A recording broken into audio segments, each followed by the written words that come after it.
बहिना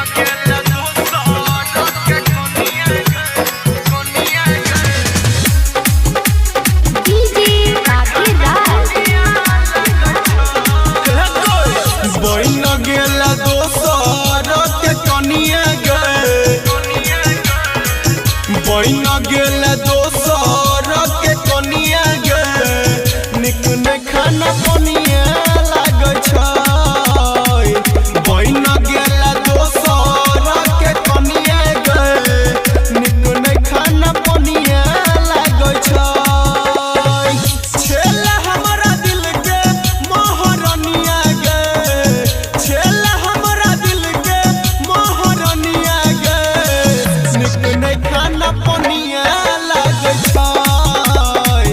बहिना गेल दोसर के कनिया गे निक ने खाना पनिया लागे छै। बहिना गेल दोसर के कनिया गे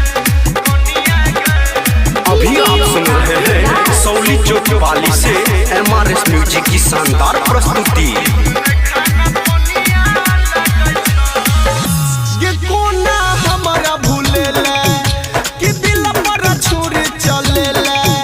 नहीं बुझल हमर दर्द तो खोजल दोसर मरद ये कोना हमरा भूलेला कि दिल पर छुरी चलेला।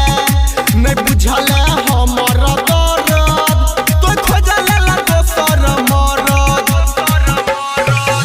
बिना तोरा जीवौ नहीं दिल जनिया गे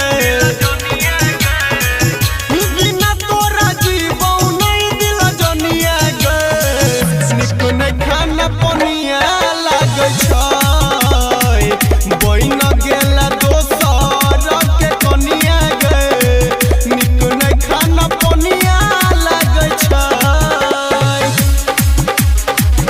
बहिना गेल दोसर के कनिया गे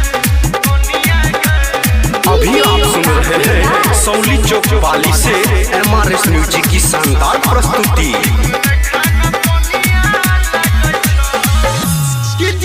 जी हमारा मुएले जवानी अपन सोया के खुएले कि राइटर सहनी रोशन के सोना भूलल सुमन के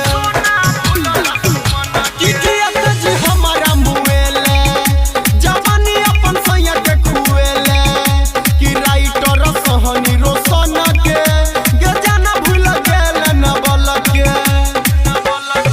हल्ला सब न के जइरा